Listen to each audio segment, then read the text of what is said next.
Bismillahirrahmanirrahim. Assalamualaikum warahmatullahi wabarakatuh.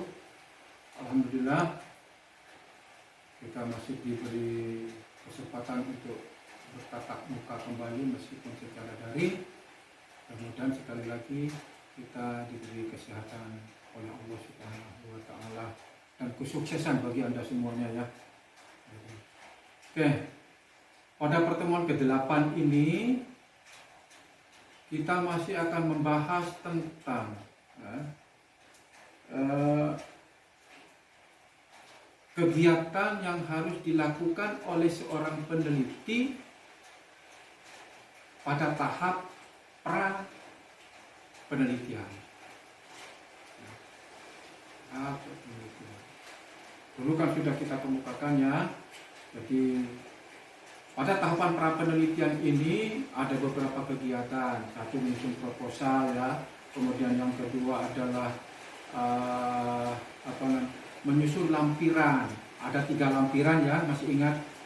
Satu adalah kurikulum vitae, kemudian yang kedua adalah sistematika laporan penelitian ya, Anda harus susun itu, atau rencana daftar isi skripsinya. Kemudian yang ketiga adalah ruang lingkup penelitian dan juga angket atau kuesioner.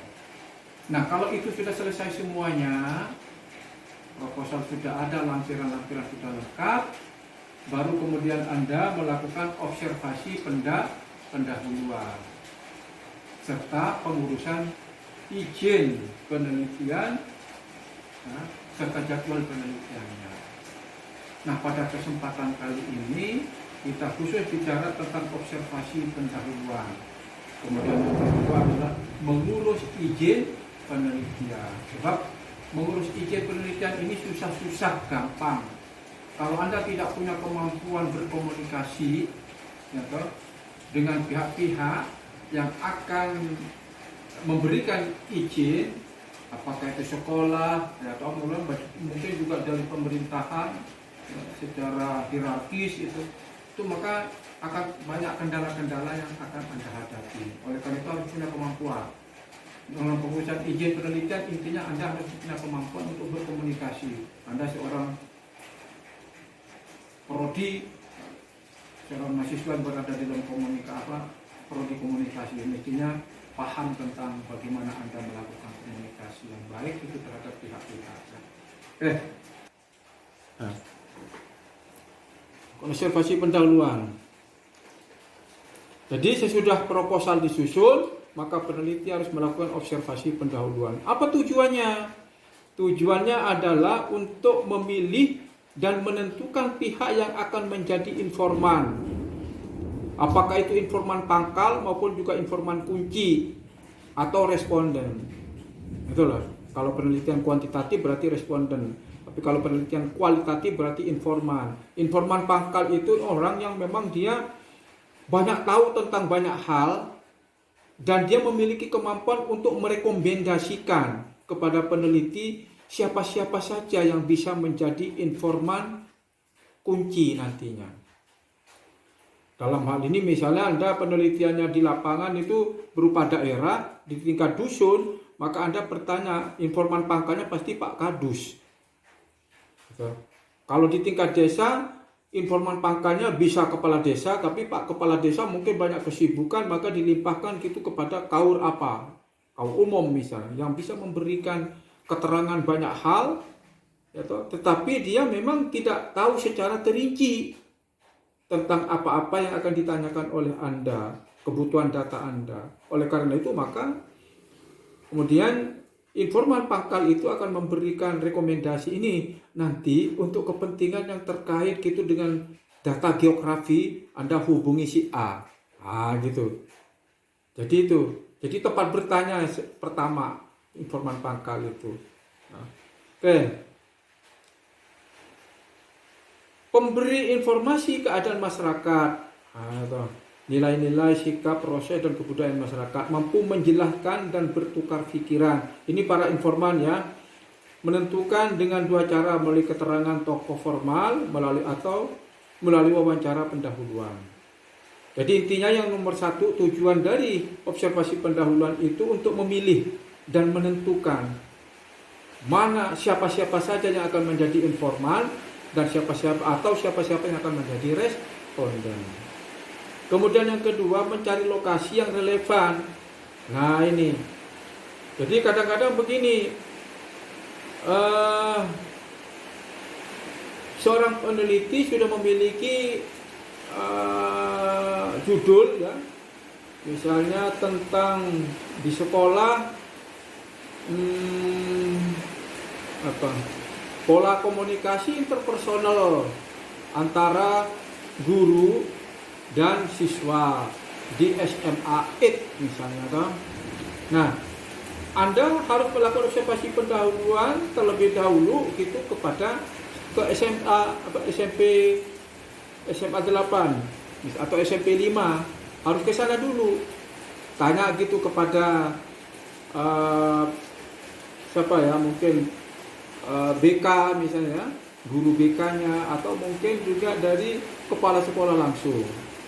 Apa Pak, saya punya rencana untuk melakukan penelitian Pak gitu. Judulnya tentang misalnya pola komunikasi interpersonal antara guru dan siswa Pak. Boleh nggak ya Pak gitu. Oh silakan saja Mas gitu. Silakan saja, nggak apa-apa gitu. Tetapi tolong gitu nanti surah ya, kalau untuk berikutnya ke sini harus ada izin ya. Oh ya Pak gitu. Tetapi kalau misalnya kalau seperti itu, ada sudah di ACC untuk bisa melakukan penelitian di situ. Kemudian tanya, Pak, kira-kira nanti kalau misalnya saya jadi penelitian ke sini, itu siapa Pak yang akan banyak memberikan informasi kepada saya Pak? Nanti tolong mungkin kepala sekolahnya nanti tolong hubungi Pak Pak A misalnya, karena dia yang tahu banyak hal gitu. Oh ya Pak, terima kasih. Tetapi kalau memang Anda nanti kemudian di situ tanya kepada SMP 5 atau SMA 8, oh enggak Mas, ini kami nggak bisa gitu memberikan izin gitu untuk melakukan penelitian kepada mahasiswa karena ini sudah masanya gitu untuk masuk ujian. Nah ini, Anda jangan memaksa gitu. Oh gitu ya Pak gitu, ya sudah gitu. Berarti kan dari hasil observasi pendahuluan Anda membatalkan. Anda tidak bisa lagi akan meneliti di SMP 5 atau di SMA 8, dialihkan kepada SMP yang lain, sekolah yang lain. Itu gunanya observasi pendahuluan. Ya, mencari lokasi yang relevan sesuai dengan tema penelitian Anda. Ya. Oke.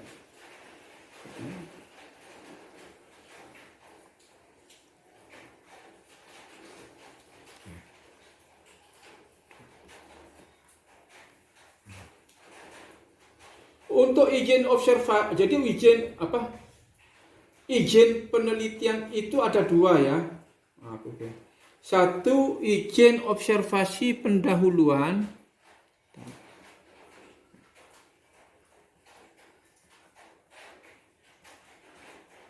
Ya, izin observasi pendahuluan. Ya. Ada izin pelaksanaan penelitian. Itu ya. Kalau untuk izin observasi pendahuluan itu sifatnya fleksibel. Artinya kalau Anda diminta oleh pihak yang akan diteliti, Mas tolong ada izin observasinya ya gitu dari fakultas. Oh iya Pak. Tapi kalau Anda memiliki kemampuan untuk bernego, maka nego aja dulu Pak. Ini kami ini baru akan melaksanakan observasi pendahuluan Pak. Hanya sekedar bertanya 1-2 saja Pak. Misalnya apakah kami boleh gitu melakukan penelitian di sini. Kemudian yang kedua, apakah tema ada nggak gitu kegiatan-kegiatan yang terkait gitu dengan komunikasi interpersonal misalnya, atau mungkin hubungan antara guru gitu dengan siswa. Hanya itu Pak gitu yang akan kami tanyakan gitu. Sehingga tidak, karena ini belum penelitian yang sebenarnya Pak gitu. Jadi Anda bernego. Ya. Oh begitu ya.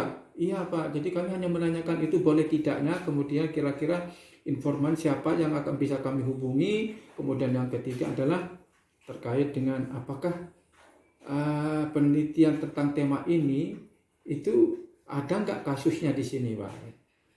Kalau misalnya kalau tadi komunikasi interpersonal antar guru siswa kemungkinan ada, tetapi kalau misalnya tentang kenakalan siswa misalnya, lah ini ada kasusnya enggak gitu. Kalau tidak ada kasusnya, ya nggak bisa dilakukan kan. Gitu. Tapi mungkin ada kasusnya, tetapi guru atau kepala sekolah tidak ingin informasi itu keluar, jadi tetap dirahasiakan, sehingga mungkin tidak diperbolehkan. Nah, jadi untuk izin observasi pendahuluan ini sifatnya fleksibel, tergantung kepada negosiasi Anda yang Anda lakukan ya. Ini komunikasinya harus bagus. Tetapi kalau izin pelaksanaan penelitiannya, ya, setelah nanti Anda melakukan seminar proposal, baru kemudian Anda akan terjun ke lapangan. Itu harus ada izin pelaksanaan penelitian. Ya. Kemudian siapkan daftar pertanyaan untuk observasi pendahuluan. Ya. Tadi sudah saya kemukakan info tentang ada tidaknya, relevan tidaknya tema penelitian dengan kondisi setempat dengan sekolah itu, atau info tentang ada tidaknya gap problem research. Kalau yang ini mungkin diabaikan juga nggak apa-apa, tapi yang nomor satu, info tentang ada tidaknya relevan tidaknya tema penelitian dengan kondisi setempat itu harus ada. Ya, kemudian juga tentang cari tempat tentang informasi yang terkait dengan informan ya, atau respondennya. Oke, masih terkait dengan observasi pendahuluan ini, maka sekarang kita pindah izin pelaksanaan penelitian. Kalau tadi izin observasi pendahuluan, sekarang syarat mengurus izin pelaksanaan penelitian. Jadi sekali lagi harus dibedakan antara izin penelitian untuk observasi ya, para penelitian, dan izin penelitian untuk pelaksanaan penelitian.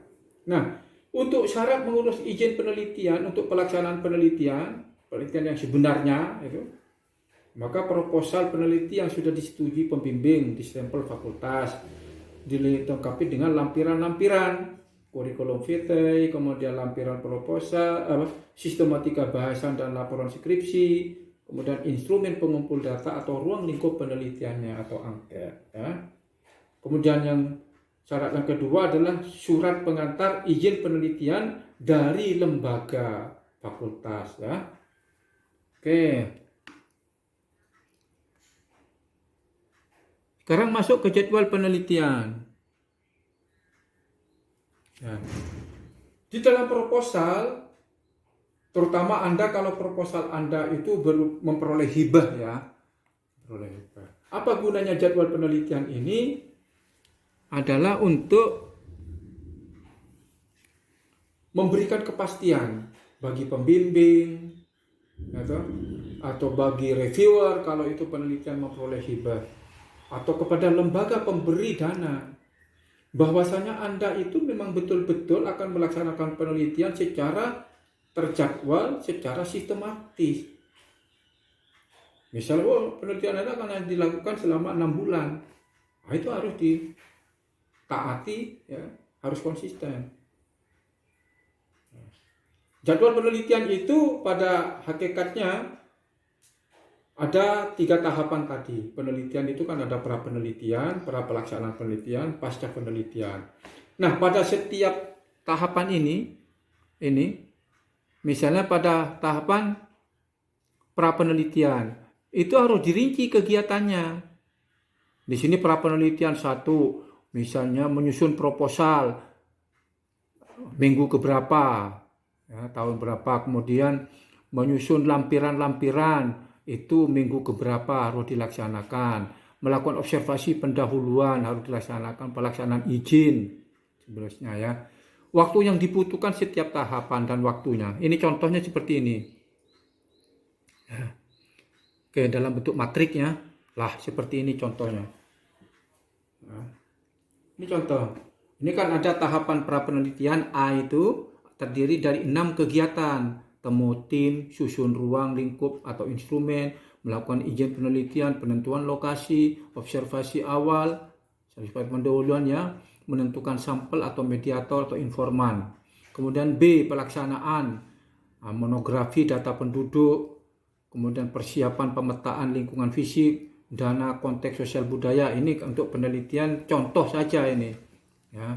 Kemudian ada tahap akhir pasca penelitiannya, diskusi pasca laporan, analisis, susunan laporan, laporan penelitian, artikel ilmiah, penyusunan makalah, seminar hasil misalnya.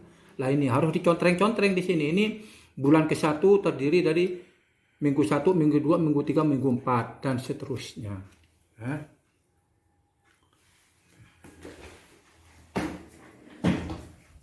Itu saya kira ya. Mudah-mudahan ini bermanfaat gitu. Silakan nanti Anda tinggal mencontoh. Ya, mencontoh khususnya untuk jadwal kegiatan tadi tentu harus dilakukan penyesuaian sesuai dengan penelitian Anda, tema penelitian Anda ya. Oke, terima kasih gitu.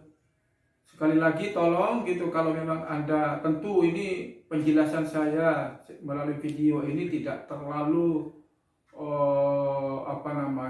dapat dipahami seutuhnya. Oleh karena itu mohon dengan hormat untuk bisa membaca ulang terhadap teks atau terhadap PPT yang sudah ada, termasuk juga di dalam buku dalam metodologi penelitian untuk studi Islam itu yang juga ada di My Class itu dibaca ya. Terima kasih. Assalamualaikum warahmatullahi wabarakatuh.